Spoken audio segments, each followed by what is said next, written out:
Siempre pensé que mi vida era una sucesión de días idénticos. El timbre del colegio marcaba el inicio de clases como un metrónomo que me adormecía, y los pasillos olían a una mezcla de desinfectante barato y papeles húmedos.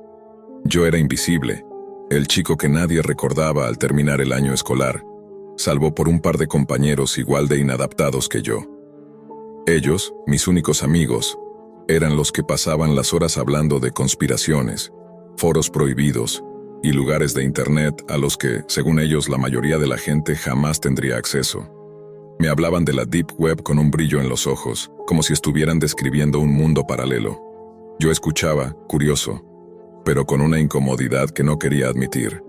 Ellos decían que ahí no existían reglas, que uno podía encontrar cualquier cosa, desde documentos clasificados hasta transmisiones en vivo imposibles de imaginar. Yo, por más que tratara de parecer desinteresado, no dejaba de pensar en qué habría detrás de esa puerta digital. Una tarde, en la biblioteca vacía del colegio, uno de ellos me pasó un papel arrugado. En él había una lista de programas, configuraciones de navegador y pasos para mantenerte invisible. Me explicó cómo instalar Tor, cómo usar VPNs y cómo acceder a esas direcciones con terminación .onion que no aparecían en Google. Es como abrir una puerta a otra realidad, me dijo. Pero una vez que entres, no siempre vas a poder salir igual. La primera vez que entré, esperaba que algo peligroso saltara frente a mis ojos, pero no, nada de eso pasó. Lo que encontré fueron foros con diseños horribles, llenos de gente vendiendo drogas, armas oxidadas o bases de datos robadas. Me decepcionó. Pensé que todo era puro humo, historias exageradas para asustar a los ingenuos. Sin embargo, había algo en esa atmósfera oscura, ese silencio digital, que me invitaba a seguir explorando. Pasaron semanas. Entre tareas aburridas y noches sin sueño, empecé a profundizar más. Encontraba páginas extrañas, algunas escritas en idiomas que no podía identificar, otras llenas de símbolos y coordenadas. Fue en una de esas madrugadas cuando apareció un enlace sin título en un foro muerto. La descripción era vaga, sala de espectadores, solo en vivo. No se guarda registro. Mi curiosidad ganó. Clic. La pantalla se volvió negra unos segundos. Luego apareció un chat minimalista. Nombres de usuarios sin sentido se iban sumando a la lista de espectadores. No había música, solo un zumbido de fondo, como el de una grabadora antigua. Entonces la imagen surgió. Una habitación iluminada con una bombilla amarilla colgando del techo, paredes húmedas y sin ventanas. En el centro, una mujer con una máscara blanca. Frente a ella, un hombre atado a una silla, la cabeza inclinada como si estuviera dormido. Pero no estaba dormido. El chat explotó con mensajes. Algunos escribían en inglés, otros en ruso, otros en idiomas que nunca había visto. Las palabras eran rápidas, comandos, sugerencias. Al principio pensé que era una broma pesada. La mujer enmascarada sacó un cuchillo, lo sostuvo frente a la cámara y luego lo acercó al hombre. Él se agitó débilmente, como si estuviera drogado. Mi respiración se aceleró.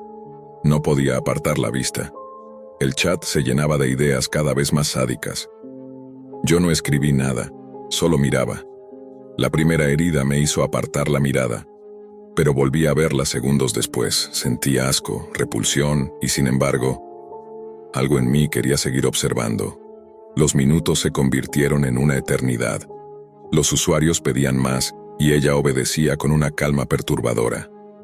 Cuando el hombre apenas se movía, un usuario escribió algo que hizo que todos reaccionaran con risas y aplausos virtuales. Finish him, make it slow. No sé por qué lo hice. Sin pensar, mis dedos escribieron una sugerencia. Fue corta, precisa. La envié. Y ella, como si me hubiera escuchado a través de la pantalla, levantó la cabeza hacia la cámara, asintió lentamente y siguió mi instrucción. Cuando la transmisión terminó, me quedé en silencio frente al monitor. No podía creer lo que había hecho. Y al mismo tiempo, algo dentro de mí ardía. Una parte que nunca había sentido despierta. Desde esa noche, dejé de pensar en la Deep Web como un lugar peligroso que debía evitar. Empecé a buscar más salas, más transmisiones. Las encontré. Y cada una me llevaba un paso más lejos de quien solía ser. Lo que al principio había sido miedo se transformó en otra cosa. Desde aquella primera transmisión, Algo en mi interior cambió de forma irreversible. Comencé a sentir que todo lo que vivía fuera de la pantalla era falso, un teatro aburrido en el que yo era un extra sin diálogo. Las clases, los recreos, incluso las conversaciones con mis amigos, todo perdió peso.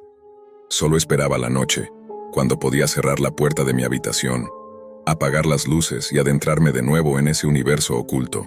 Al principio eran salas improvisadas, con cámaras borrosas y presentadores anónimos que obedecían las indicaciones de un público reducido.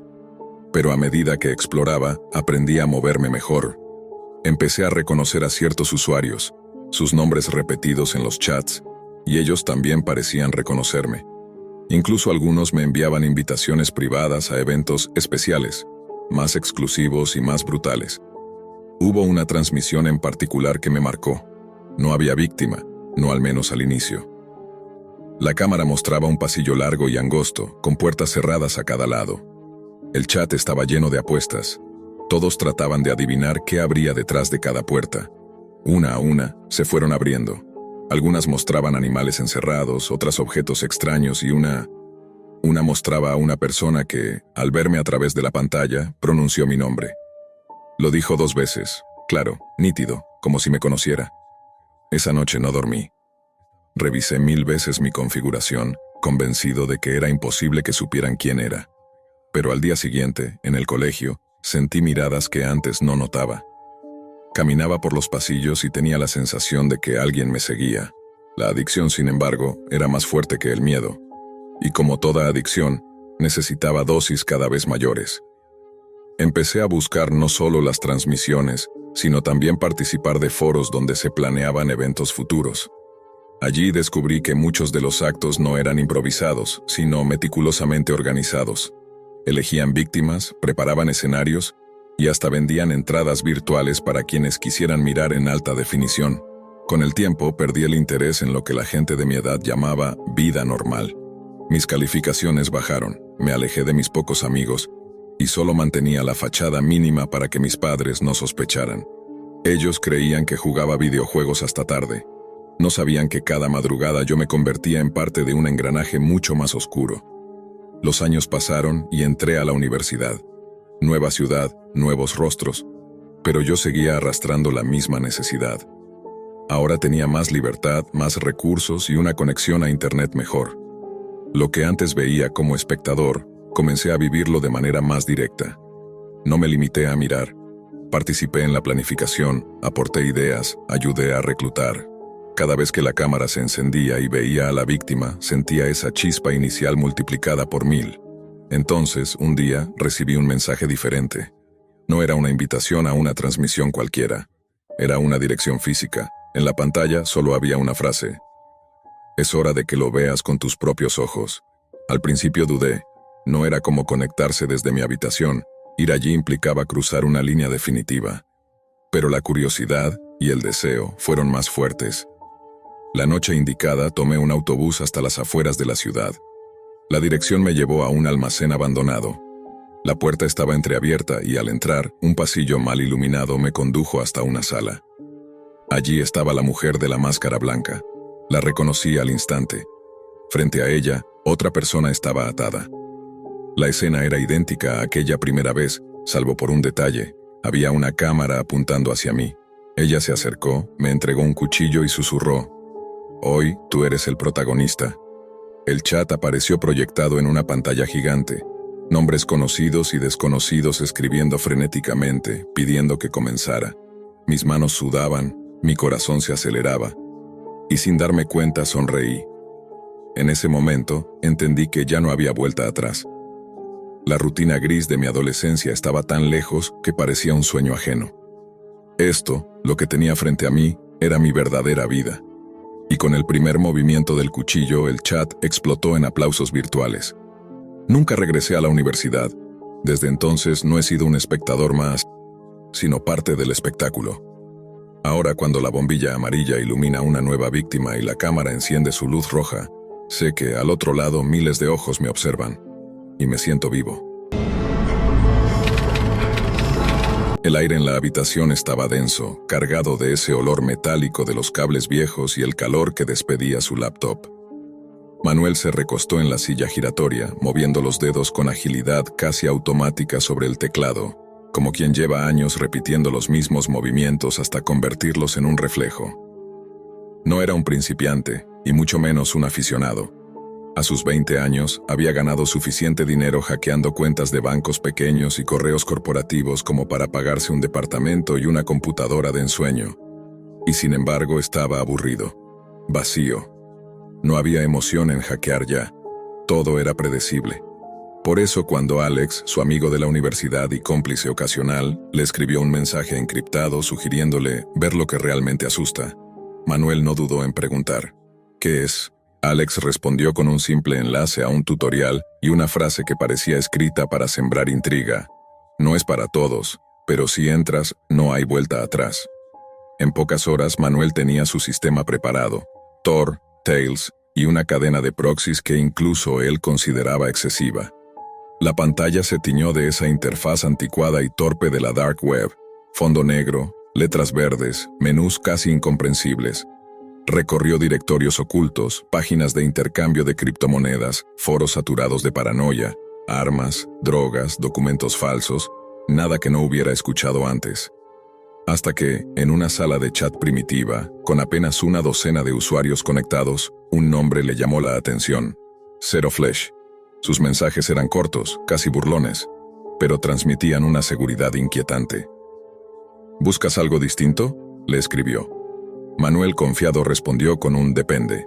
La respuesta fue un enlace, acompañado de un emoticono de una máscara sonriente. El sitio tardó en cargar, como si deliberadamente quisiera que la espera aumentara la tensión. La pantalla se oscureció y un título apareció en tipografía grotesca: The Freak Show. Abajo, un mensaje: la entrada cuesta 3 bitcoins, no hay reembolsos. 3 bitcoins era mucho dinero, incluso para él, pero su curiosidad pesaba más que la prudencia. Minutos después, la transacción estaba hecha. La transmisión comenzó sin previo aviso. La cámara mostraba una habitación iluminada por una luz amarilla sucia, con paredes manchadas y un piso de cemento húmedo. En el centro, un hombre con una máscara de carnaval, inmóvil, mirando a la lente. A su alrededor, varias figuras encapuchadas sujetaban a una persona amordazada y temblorosa.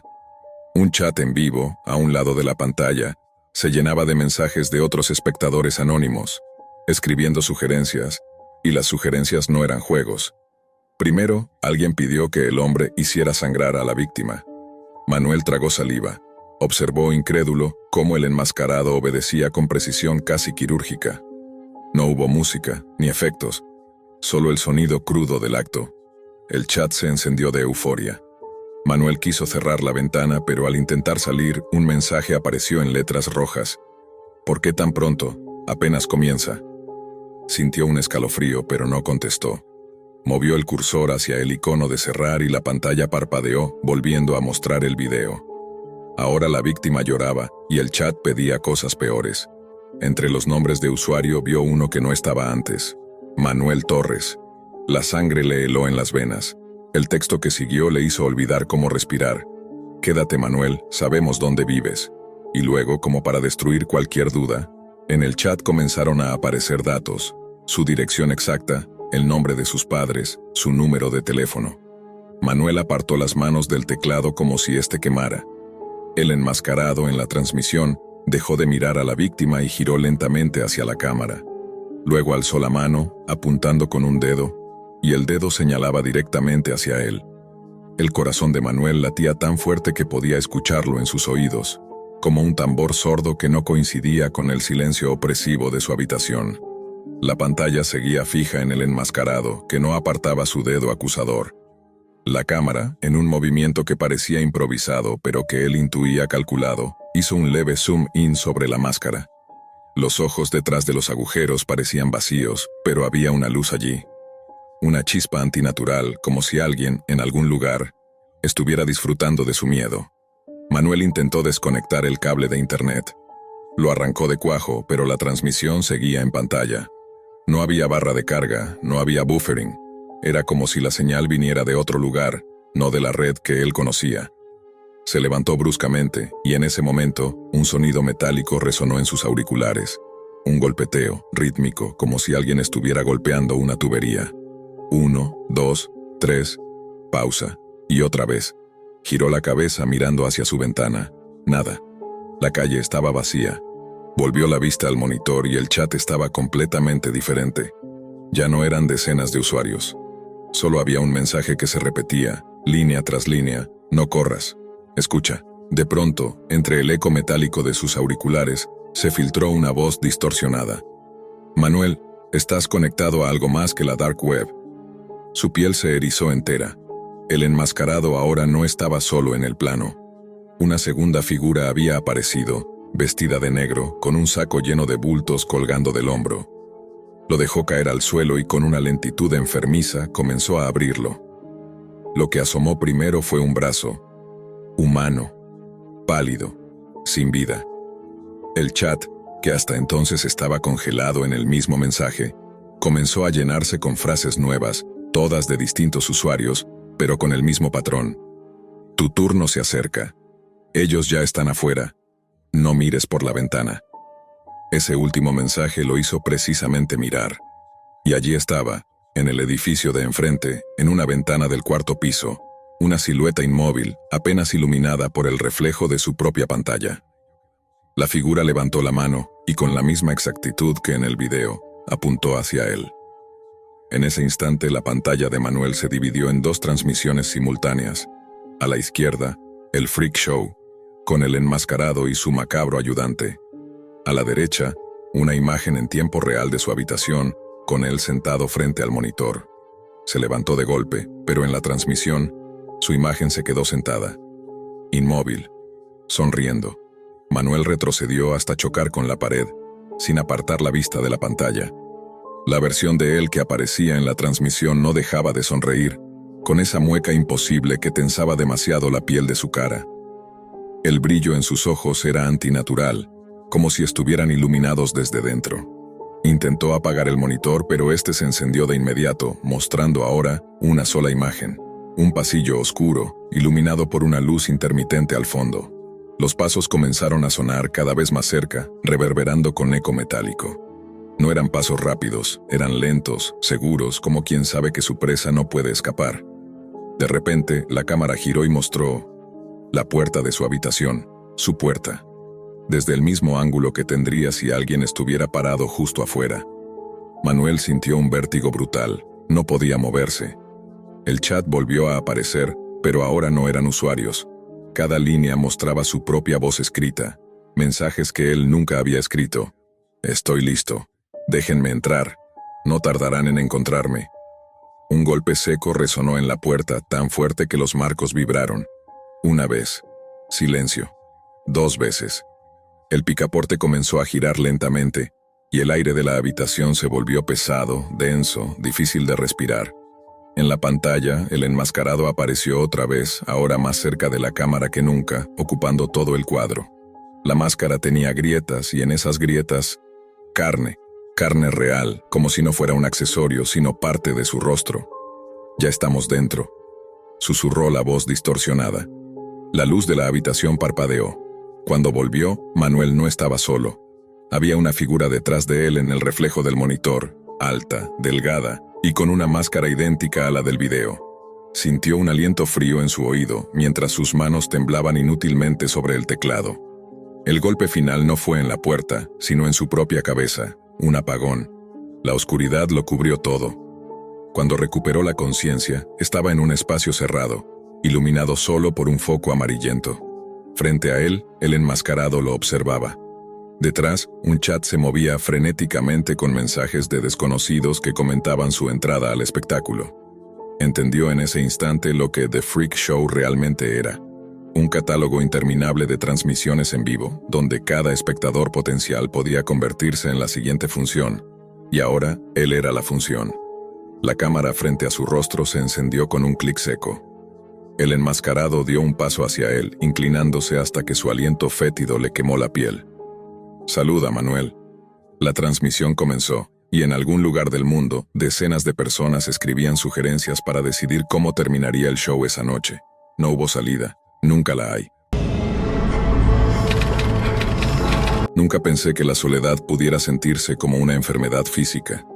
No era solo tristeza, era un peso que me aplastaba el pecho y me drenaba la energía cada vez que intentaba concentrarme en una clase. Mi primer semestre en la universidad había empezado como una promesa de independencia, pero se convirtió en una prisión emocional desde el día en que mi novia, la única constante en mis últimos años, me dijo que se mudaba con su familia a otro estado. La llamada duró menos de 5 minutos, pero el eco de su voz quebrada se prolongó durante semanas. Mis días se volvieron un ciclo mecánico. Despertarme tarde, correr para llegar a clases, tomar apuntes sin sentido, volver a casa, encender la computadora, hacer tareas a medias y, finalmente, llorar hasta quedarme dormido. No había motivación, no había ganas, solo esa sensación de estar en pausa mientras el resto del mundo avanzaba. Fue una noche particularmente silenciosa cuando, buscando cualquier cosa que me distrajera, abrí Reddit. Comencé a navegar por subreddits aleatorios, memes, historias paranormales, debates absurdos. En uno de esos hilos, un usuario mencionó la Deep Web. Lo describía como un universo paralelo de Internet. Drogas a un clic, asesinos a sueldo, extraños fetiches, conspiraciones y secretos gubernamentales que no debían ver la luz. La conversación era mitad advertencia, mitad invitación. Mi mente, agotada por semanas de inercia, encontró en esas palabras una chispa. No por morbo, o al menos eso me repetía. Era curiosidad. Necesitaba algo que me hiciera sentir algo después de tanto tiempo de vacío. Seguí leyendo durante horas, anotando nombres y términos que no entendía. Tor, Hidden Wiki, Onion Links. Esa misma noche descargué el navegador Tor. El proceso fue tan simple que me pareció ridículo que algo tan peligroso pudiera estar al alcance de cualquiera. Al abrirlo, la interfaz negra y minimalista me dio una sensación extraña, como si estuviera cruzando una frontera invisible. Lo primero que busqué fue el Hidden Wiki, un directorio lleno de enlaces organizados en categorías. Drogas, armas, servicios ilegales, y una sección marcada como contenido extremo. Entré en algunas páginas de drogas, más por confirmar que existían que por otra cosa. Todo parecía un mercado negro sofisticado, con reseñas y calificaciones como si fueran tiendas comunes, pero mi atención fue atrapada por los foros. No eran simples hilos de conversación. Había discusiones sobre métodos de tortura, experimentos ilegales y temas que incluso leer me revolvía el estómago. Quise salir, pero la curiosidad me ganó otra vez. Un enlace con un título en mayúsculas rojas me llamó la atención. No tenía descripción, solo una advertencia. Contenido no apto para personas sensibles. Entra bajo tu propio riesgo. El clic fue automático, como si mis dedos no hubieran consultado con mi cerebro. La página tardó en cargar, pero cuando lo hizo, me sentí atrapado. No era un foro ni un texto. Eran cientos de fotos y videos, todos organizados en carpetas con nombres que daban pistas de lo que había dentro. No eran películas ni puestas en escena. Lo que vi en esos minutos fue tan real y tan brutal que mi mente intentaba negarlo mientras mis ojos seguían fijos. Gritos apagados por el mal audio, cuerpos atados, miradas de terror puro. Escenas que superaban cualquier cosa que hubiera visto en películas de terror o noticias. Sentí náuseas, cerré todo de golpe y en un impulso desesperado, desinstalé Tor y borré cada rastro. Durante días no pude ni mirar mi computadora sin recordar las imágenes. Por las noches las caras que vi aparecían en mis sueños, distorsionadas pero reconocibles. Con el tiempo, intenté racionalizarlo. Me dije que quizá era material falso, que todo había sido una puesta en escena. Pero cuanto más investigaba, más comprendía que esas atrocidades no eran ficción. Estaban ahí, ocultas, esperando a quien fuera lo suficientemente ingenuo o curioso para buscarlas. Durante semanas evité abrir mi portátil. Era como si el simple hecho de tocar el teclado pudiera devolverme a ese agujero infecto. Mis amigos me preguntaban por qué estaba tan callado. Mis padres asumían que la universidad me estaba agotando. Nadie tenía idea de que lo que me estaba consumiendo no eran las clases, sino las imágenes que se habían quedado grabadas en mi cabeza. Intentaba seguir mi rutina, pero había un cambio invisible. Cada vez que miraba a cualquier persona en la calle, me preguntaba si también había visto lo que yo vi. Si quizá, tras sus sonrisas cotidianas, llevaban la misma cicatriz invisible. Pero lo peor era la otra pregunta, la más oscura. ¿Y si entre ellos había alguien que participaba en aquello? Con el tiempo mi curiosidad volvió, pero ya no era la misma. No buscaba diversión, buscaba respuestas. Necesitaba entender cómo podía existir un mundo tan podrido bajo nuestros pies digitales. Así que, contra toda lógica, reinstalé Tor. Esta vez fui más meticuloso. VPN, configuraciones de anonimato, precauciones que había leído en foros. No era un paseo de explorador, era una investigación personal. Comencé a entrar en canales cerrados, chats con cifrado, pequeños grupos de usuarios que intercambiaban enlaces fuera del radar. Al principio eran solo teorías de conspiración y fotos viejas, pero una noche recibí un mensaje directo de un usuario cuyo nombre estaba compuesto por una serie de caracteres aleatorios. Me envió un solo enlace con el texto: si quieres saber la verdad, entra aquí. No habrá segunda oportunidad. La página que se abrió no tenía imágenes ni colores, solo un fondo negro y una caja de texto. Escribí: ¿qué es esto? Y la respuesta apareció instantáneamente: eres observado desde que entraste la primera vez. Sentí un escalofrío. Escribí: ¿quién eres? Y lo que apareció me dejó sin aire. No importa quién soy, lo importante es que sé quién eres tú. Sé dónde vives. Sé lo que hiciste después de cerrar esa pestaña la primera vez. Y sé que volverás porque las imágenes no se van de tu cabeza. En ese momento, mi cámara web se encendió sola. Un punto verde brillante en la penumbra de mi habitación. Mi reflejo apareció en una pequeña ventana de video en la esquina de la página. Me estaba viendo a mí mismo en tiempo real, pero no había opción para cerrarlo. El chat continuó: no te asustes, esto no es una amenaza, todavía. Considera esto una invitación. Mi respiración se aceleró. Intenté cerrar Tor, pero la pantalla no respondió. El cursor se movía solo, escribiendo algo en la caja de texto: mira por la ventana. Mi cuerpo entero se tensó. Me giré lentamente y entre las cortinas vi una silueta parada en la acera, justo debajo de mi apartamento. No hacía nada, solo miraba hacia arriba. El chat escribió: no todos los monstruos viven en la Deep Web. Algunos están justo afuera. En un impulso desesperado, desconecté el router, apagué el ordenador y corrí al otro lado de la habitación, alejándome de la ventana. Pero cuando reuní el valor para mirar otra vez, la silueta ya no estaba. No dormí esa noche, ni la siguiente. Mis días se convirtieron en un estado constante de paranoia.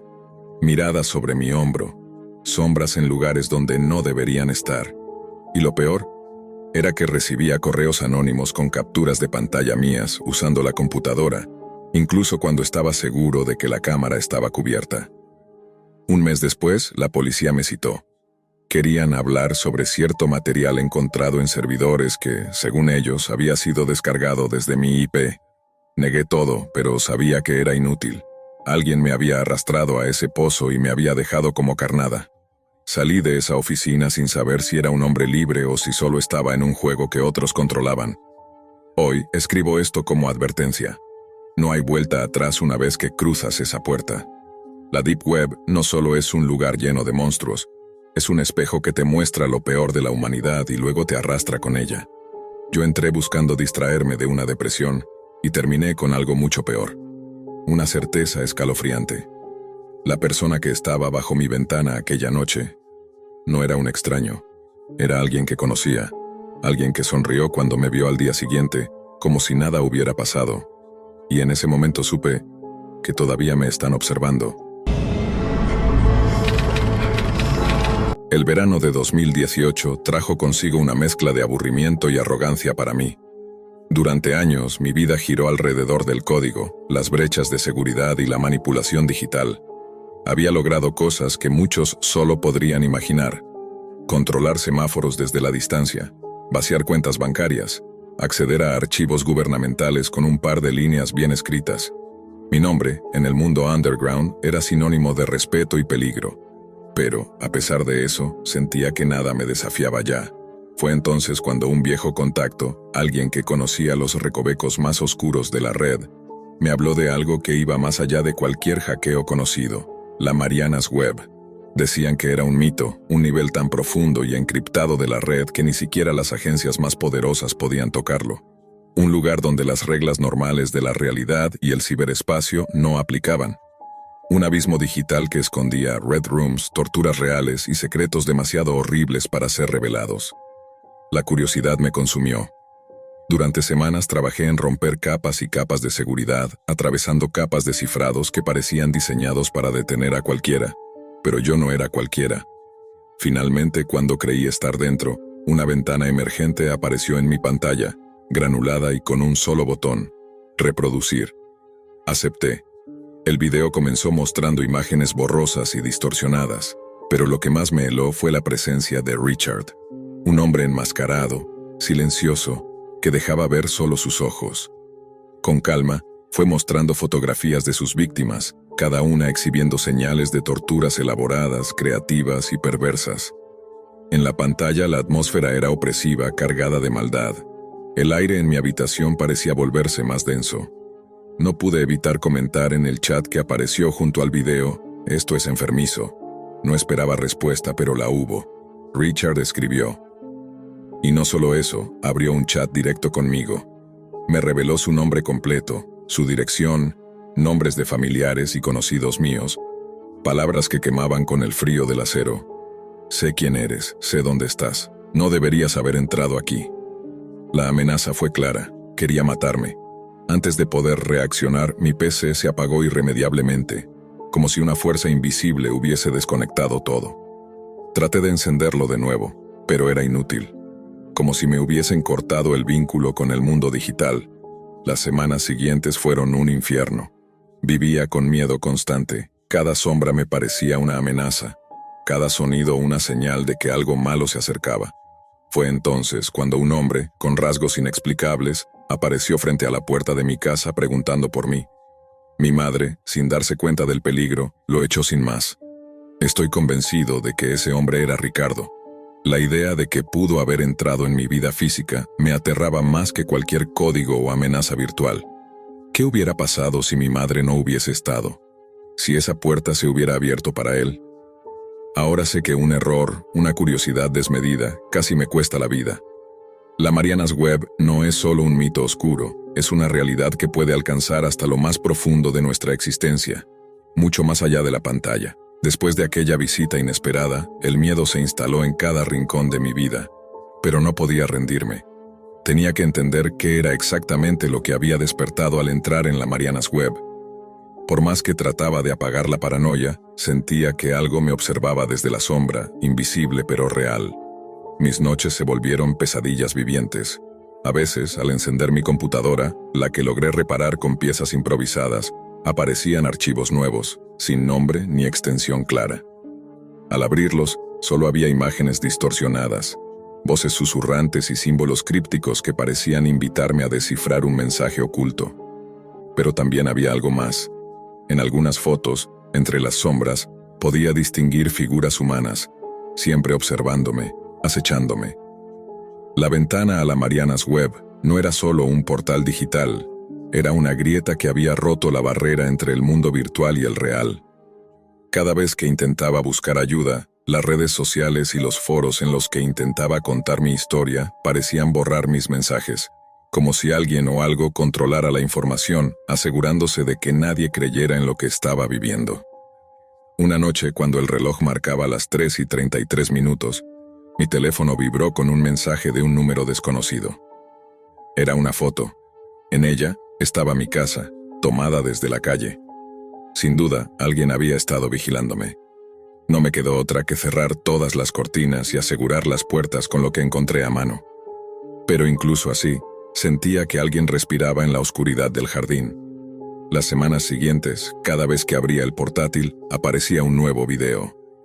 No era tan nítido como el primero, pero esta vez Richard estaba allí, sin la máscara. Su rostro era una mezcla de calma perturbadora y locura contenida. Me hablaba directamente, como si supiera cada uno de mis movimientos, cada pensamiento. Me dijo que había errores que no se perdonaban, que había fronteras que nunca debía cruzar, y que yo ya había sido marcado. Intenté desconectarme por completo, pero el miedo se había metido en mi piel. Ya no era solo digital, era real. La frontera entre la pantalla y mi realidad se había desvanecido, y con ella, mi tranquilidad. Una noche, mientras revisaba un mensaje con manos temblorosas, escuché un ruido sordo en la puerta principal. No eran pasos, sino como si algo pesado golpeara lentamente. El corazón me latía con fuerza, un sudor frío cubrió mi espalda. Miré por la ventana y no vi nada, pero el sonido continuaba, insistente y sin pausa. En ese momento entendí que Richard no solo estaba en la Marianas Web, estaba en mi vida, acechando cada instante, esperando a que bajara la guardia. La amenaza era más que una simple advertencia. Era un juego macabro, y yo era su presa. Las semanas se convirtieron en días interminables de paranoia y temor. No podía dormir sin revisar cada rincón de la casa, ni podía encender una pantalla sin sentir que la muerte me observaba detrás del vidrio. Richard había roto todas las barreras y yo ya no sabía si era solo un hacker o algo mucho peor, algo que trascendía lo digital para colarse en mi realidad. Una noche, desesperado, volví a conectar mi computadora, decidido a confrontar a Richard en su propio terreno. Usé todos los recursos que tenía, todas las trampas digitales y firewalls que conocía, para rastrear su ubicación. Pero fue inútil. No había dirección, no había IP. Era como si no existiera en este mundo. Entonces apareció un mensaje. Voy a visitarte, no te esconderás. Sentí un frío paralizante cuando escuché que alguien intentaba abrir la puerta principal. Era él. Sabía que había venido. Sin pensarlo, salí por la ventana trasera corriendo sin rumbo por la oscuridad de la noche, mientras la voz de Richard retumbaba en mi mente. La curiosidad te condenó. Pasaron días sin saber si estaba vivo, pero un día decidí regresar. Encontré la casa vacía, la puerta abierta y una nota en el piso, escrita con sangre. Nunca debiste entrar. Nunca supe qué pasó con Richard, ni con aquellos secretos oscuros de la Marianas Web. Pero una cosa quedó clara. Hay lugares en la red, en la vida, donde ciertas puertas están selladas por una razón. Yo pagué el precio por romper ese sello. La amenaza de la Marianas Web no es solo un mito digital. Es una realidad aterradora que puede derrumbar tu vida si te atreves a buscar demasiado profundo. Desde aquel día, juré que jamás volvería a tocar un trozo de carne. No porque no me guste, sino porque aprendí, de la forma más brutal, que hay ciertos sabores que no fueron hechos para el paladar humano. Mi nombre es Jeffrey, y esta es la historia de cómo una simple invitación a un mukbang cambió mi vida para siempre. Daniel y yo somos amigos desde la infancia. Él, siempre tímido, un poco reservado, y yo, más curioso y aventurero. Nos conocemos como la palma de la mano, pero esa noche todo cambió. Francisco Johansen, un youtuber que todos en el círculo conocían por sus extravagantes transmisiones de comida, nos invitó a su mansión para grabar un mukbang. Va a ser algo épico, nos dijo por mensaje. Desde el momento en que llegamos el ambiente se sentía raro. La casa, enorme y fría, tenía un aire incómodo. En la entrada colgaba un cuadro que no pude dejar de mirar. Una escena grotesca, un banquete de figuras humanas en medio de la oscuridad. No entendía por qué Francisco lo tenía ahí, pero algo me revolvía el estómago. Durante la cena, Francisco hizo comentarios extraños, susurrando sobre el olor de la carne, sobre lo especial de su sabor, como si se tratara de un secreto sagrado. Nos sirvió una carne misteriosa, jugosa y deliciosa, con una textura que nunca antes había probado. Daniel devoraba su plato, aunque con cierto nerviosismo, y yo trataba de ignorar la sensación creciente de que algo estaba muy mal. Cuando fui a la cocina buscando un poco de agua, mis ojos se posaron en el refrigerador abierto. Lo que vi dentro heló mi sangre, trozos de carne que no tenían forma normal, algunas partes con piel y uñas. Mi mente se negó a aceptarlo, pero el miedo me invadió. Antes de que pudiera reaccionar, Francisco apareció tras de mí con una tubería, y todo se volvió oscuro. Nos ató y nos arrastró al sótano, donde instaló cámaras para una transmisión clandestina en la Deep Web, reservada para sus suscriptores más exclusivos. Ahí, en esa prisión sin ventanas, vi cómo Daniel se convertía en su festín macabro. Francisco mordía su oreja, cortaba sus dedos crudos mientras una multitud oculta aplaudía y pagaba por ese horror. En un instante encontré la fuerza para escapar. Golpeé a Francisco con todo lo que pude y corrí hacia la salida, con el sonido de los gritos de Daniel grabado para siempre en mi memoria. La policía llegó minutos después, alertada por un vecino, encontraron 30 cuerpos, restos que nunca debieron existir, y un canal oscuro con 1000 suscriptores ansiosos por carne humana. Después de eso, enterré a Daniel bajo un árbol viejo en mi pueblo, empecé terapia para calmar las pesadillas y, con el tiempo, me casé y tuve una hija. Pero hay algo que aún me atormenta. Un anhelo mórbido que no desaparece, una mancha indeleble en mi alma que confirma que probar ese sabor divino me cambió para siempre. Las semanas posteriores fueron un torbellino de sensaciones que me superaban. Cada día despertaba con la pesadilla fresca, como si el sótano siguiera allí, sus paredes apretándome el pecho, el sonido de la transmisión retumbando en mi mente. No podía evitar revisar compulsivamente mi celular, buscando alguna señal de que todo aquello había sido un mal sueño. Pero no, los mensajes, las imágenes borrosas de Daniel que Francisco había grabado, la realidad cruda e implacable estaba ahí, justo frente a mis ojos. Mi relación con Daniel había sido siempre tranquila, pero esa noche me di cuenta de que apenas lo conocía realmente. Su timidez escondía miedos profundos que nunca habíamos compartido. En la oscuridad de mi mente me preguntaba si él había sentido el mismo terror que yo, o si en algún momento su mente había roto bajo el peso del horror que vivió. Esa incertidumbre me carcomía. En casa, el ambiente cambió. Mi esposa notaba mis cambios de humor, mi mirada perdida y esa inquietud que no me dejaba en paz. Traté de guardar el secreto, pero a veces el silencio pesa más que 1000 palabras. Las imágenes de Daniel se colaban en mis sueños, no como recuerdos, sino como presencias que me miraban, acusándome, reclamando justicia. Empecé a investigar. Quería entender cómo alguien podía usar la Deep Web para hacer algo tan monstruoso y que cientos, quizás miles, estuvieran dispuestos a pagar por verlo. Encontré foros con discusiones crípticas, listas de canales ocultos, pistas sobre rituales de carne y consumo humano que parecían salidos de pesadillas. Cuanto más profundizaba, más oscuro se volvía todo. Un día, alguien me contactó. Era un mensaje cifrado, sin remitente claro, pero sabía que era de alguien dentro de esa red oscura. Me decía que no era el único que había escapado, que ellos también querían que el mundo conociera la verdad, pero que tenían miedo. Me pidieron ayuda para desmantelar la red desde adentro. Sentí que me hundía más en un abismo sin salida, y ahí estaba yo, dividido entre el deseo de olvidar y la necesidad de enfrentar esa pesadilla. Pero había algo dentro de mí que había cambiado para siempre. Un hambre oscura, una sombra que creía haber enterrado junto a Daniel, pero que en las noches frías se despertaba con más fuerza, recordándome que ciertos secretos, una vez probados, nunca se pueden dejar atrás. Las noches se volvieron una tortura constante. Sentía susurros en la oscuridad de mi habitación, como si la voz de Daniel estuviera allí, pidiendo ayuda, reclamando venganza. Cada sombra se transformaba en un recuerdo vivo del sótano y la sangre que empapaba las paredes. A veces creía escuchar el crujir de huesos, el roce húmedo de labios insaciables y el eco lejano de risas macabras que solo yo podía oír. Mi esposa intentaba tranquilizarme, pero incluso ella empezó a evitar la mirada cuando yo me quedaba inmóvil, como escuchando algo que no estaba ahí.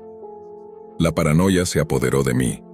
Cada vez que la oscuridad me envolvía, la carne misteriosa que probé parecía quemarme las entrañas, despertando ese deseo prohibido y nauseabundo a la vez. Una noche, la pantalla de mi computadora se encendió sola. Un vídeo empezó a reproducirse sin que lo pidiera. Era una transmisión de la Deep Web. La sala estaba oscura, apenas iluminada por una luz roja.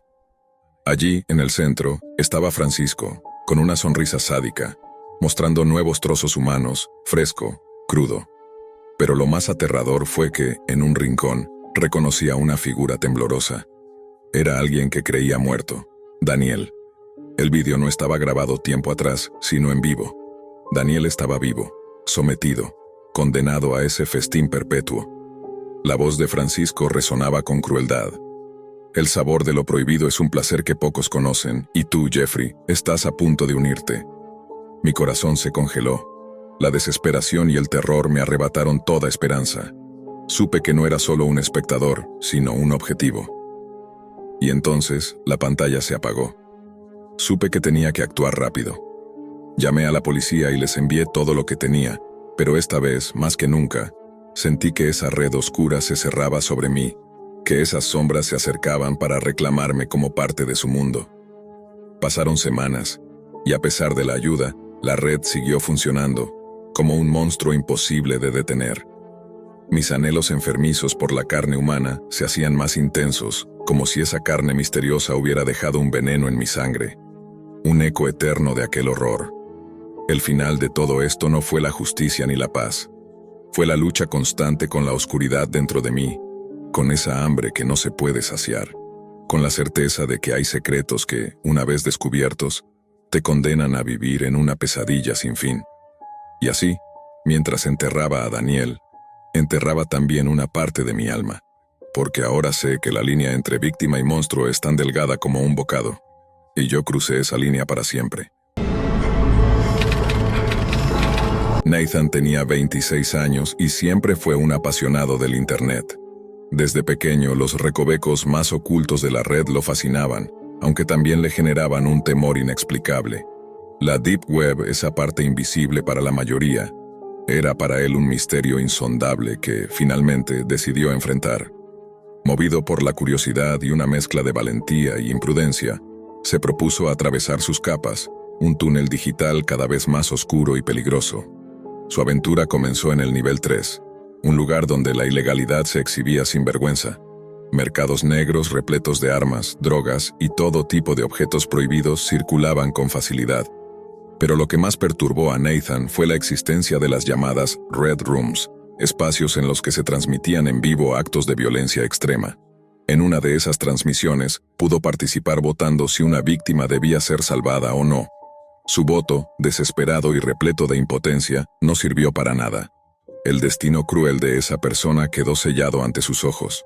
Movido por una mezcla de horror y una extraña necesidad de saber más, Nathan decidió avanzar a niveles superiores de la Deep Web.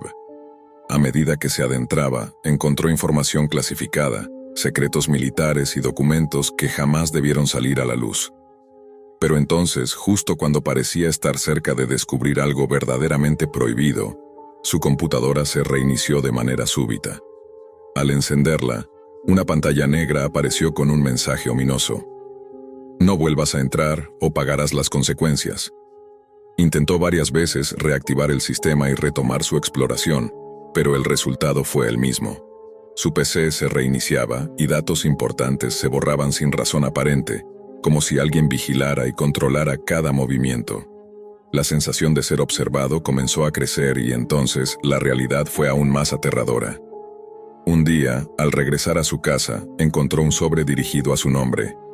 Dentro había fotografías de su familia, imágenes íntimas y personales y una nota breve pero escalofriante. Te estamos mirando, este es tu último aviso. El terror se apoderó de Nathan. La línea que separaba la vida digital y la real parecía haberse roto.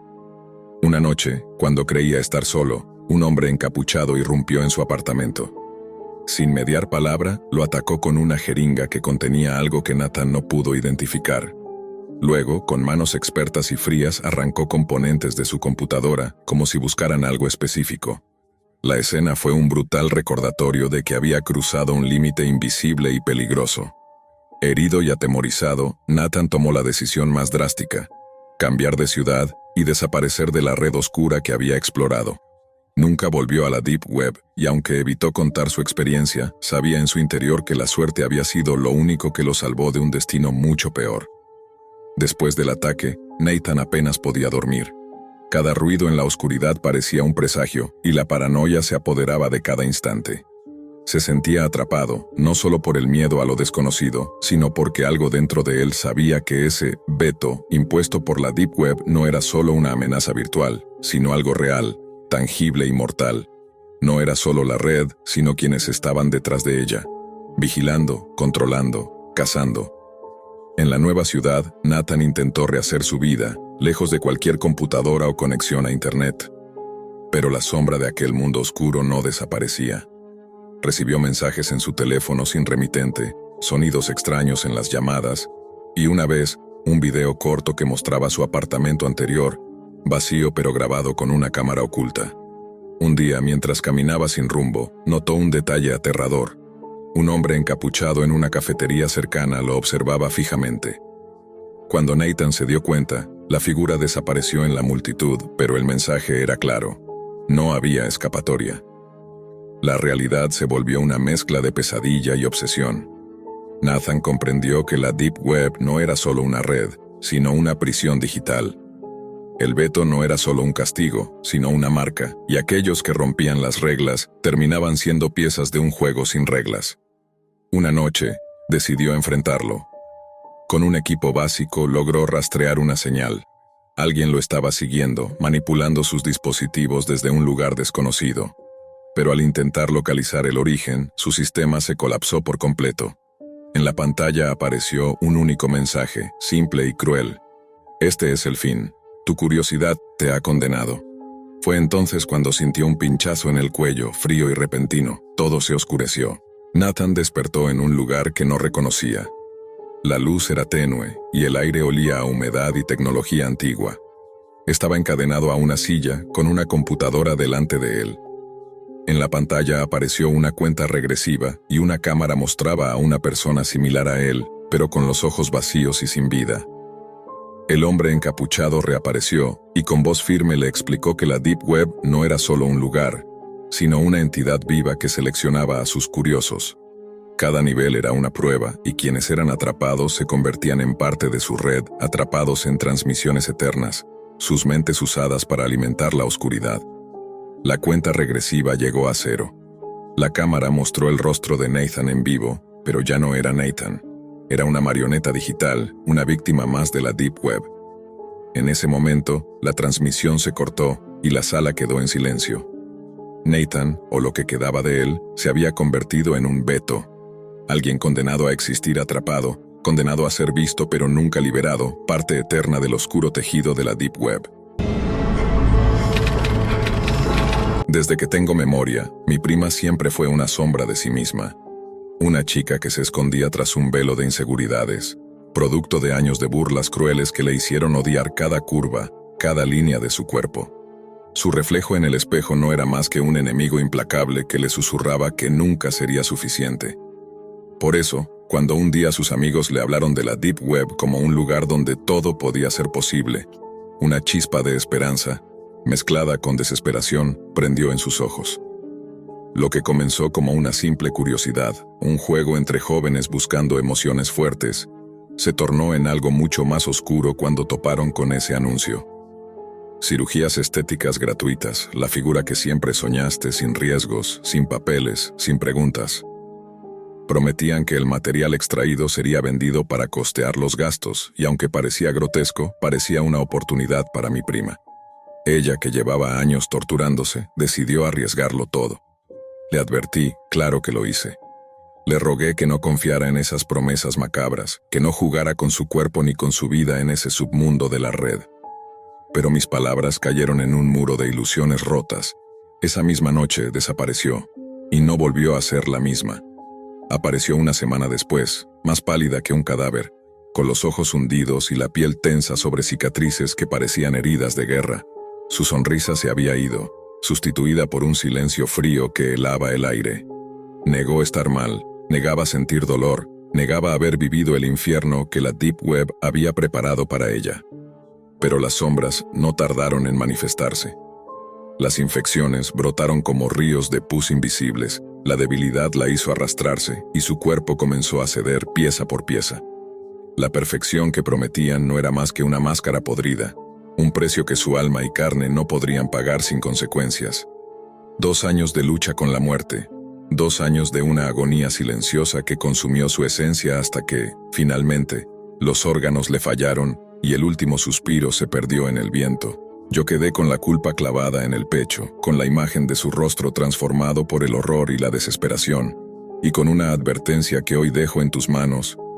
La Deep Web no es un sitio para juegos ni para cumplir sueños. Es un abismo que se alimenta de inseguridades, de miedos y esperanzas rotas. En sus rincones más oscuros, la perfección tiene un precio que va más allá de la carne y la sangre. Preguntas sin respuestas giran en torno a su cuerpo, a los restos de aquella que quiso cambiar su destino. Y quizá, en esa oscuridad, todavía queda algo más que terror. Después de aquel regreso, la casa se volvió un lugar frío, como si la presencia misma de mi prima hubiera perdido el calor que una vez tuvo. Sus movimientos eran lentos, casi mecánicos, y cada vez que intentaba hablar sobre lo que le había sucedido, desviaba la mirada o cambiaba de tema con una sonrisa forzada que me helaba la sangre. A veces, en las noches silenciosas, podía escuchar susurros apagados, como si la memoria de aquella cirugía fatal siguiera acechándola desde un lugar invisible. Los amigos que la acompañaron en aquella exploración, al principio incrédulos y divertidos por la idea de las cirugías gratuitas, comenzaron a distanciarse cuando la realidad se hizo imposible de ignorar. Nadie quería cargar con la culpa ni enfrentarse al monstruo que habían ayudado a despertar. Algunos borraron todas las conversaciones, otros desaparecieron sin dejar rastro, y yo me quedé solo, observando cómo el cuerpo que conocí se consumía lentamente, como si un demonio silencioso hubiera elegido ese lugar para anidar. Las infecciones eran solo el principio.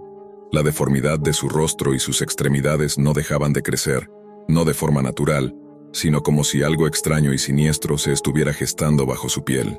Su carne parecía resistirse a cicatrizar, como si cada corte, cada incisión, fuera una puerta abierta a un abismo que no podía cerrar. Los médicos solo podían diagnosticar lo que veían, pero nadie se atrevía a hablar de la causa real, y la Deep Web permanecía como una sombra ineludible, el epicentro de aquella pesadilla. Hubo días en que la veía mirarse al espejo y llorar silenciosamente, enfrentando su reflejo que le mostraba un cuerpo que ya no reconocía, una versión monstruosa de aquello que había querido cambiar. Pero el daño ya estaba hecho, y cada día que pasaba, su fuerza se desvanecía un poco más, como si el tiempo conspirara en su contra. Mientras tanto, yo rastreaba sin descanso los foros y los rincones de esa red oscura, buscando respuestas, pistas, cualquier señal que me dijera que era exactamente aquello en lo que ella se había metido. Encontré testimonios dispersos, relatos de otros que habían desaparecido o que habían sufrido destinos parecidos, pero todo estaba fragmentado, oculto bajo capas de anonimato y miedo. Era como si la Deep Web misma protegiera esos secretos a toda costa, como un organismo vivo que se alimenta del sufrimiento y la desesperación. A veces, en medio de la noche, recibía mensajes anónimos con imágenes borrosas de procedimientos aún más horribles, acompañados de advertencias veladas. El precio no es solo el cuerpo, sino el alma. Pero nadie podía explicar qué significaba eso, y yo temía saberlo. El mundo real se desdibujaba para nosotros mientras la sombra de aquella cirugía fatal se extendía, y la pregunta que nadie quería hacer resonaba en cada rincón: ¿qué habían hecho realmente con su cuerpo? ¿Y qué destino oscuro aguardaba a quienes caían en esas redes? Con el paso de los meses, la presencia de mi prima se volvió cada vez más etérea, como si su cuerpo fuera una carcasa vacía que apenas sostenía el peso de su agonía. Sus ojos, antes llenos de vida y sueños, se habían tornado opacos, reflejando un abismo insondable. Las cicatrices que surcaban su piel eran un mapa grotesco de la pesadilla que la Deep Web había tejido en su carne, pero lo más aterrador no era lo visible, era el vacío que crecía en su interior. Su salud se deterioraba con una velocidad que desconcertaba a los médicos.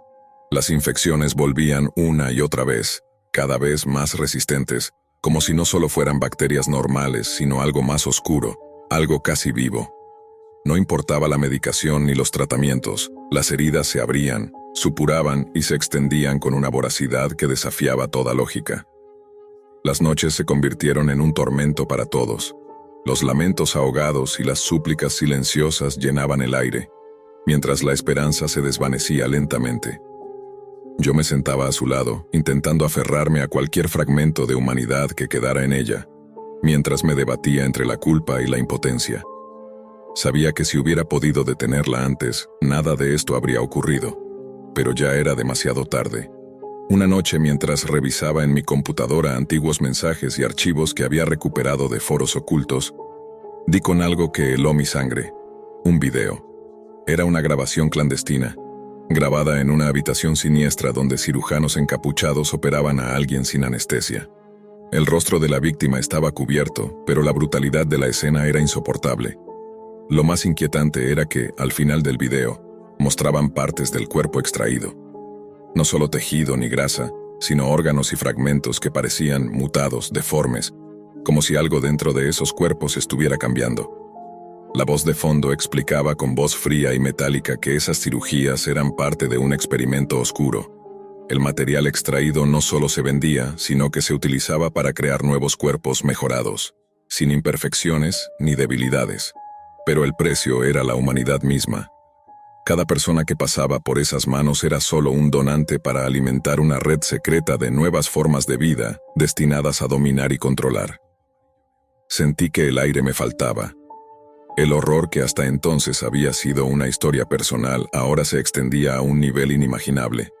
Mi prima no solo había sido víctima, sino pieza clave en un juego macabro donde su cuerpo había sido desmembrado para dar vida a algo más siniestro. Los días siguientes fueron un tormento. Mi prima empezó a mostrar señales aún más extrañas, episodios de confusión profunda, comportamientos erráticos, una mirada perdida que parecía no pertenecer ya a este mundo. Los médicos, desconcertados, hablaron de fallo multiorgánico y de daños irreversibles. Pero yo sabía que había algo más, algo que ellos no podían entender ni diagnosticar. Finalmente, una mañana, ella cerró los ojos para no abrirlos jamás. La noticia de su muerte fue un golpe insoportable, pero la verdadera pesadilla apenas comenzaba. Cuando fuimos a reclamar sus restos para darle una despedida digna, nos enfrentamos a la cruel realidad. Su cuerpo no estaba. Lo que nos entregaron era una urna con cenizas incompletas, fragmentos dispersos y documentos ambiguos que no aclaraban qué había sucedido con sus órganos o tejidos. Nadie respondió a nuestras preguntas. La Deep Web, ese abismo oscuro, se había llevado su cuerpo y con él, una parte de nuestra cordura.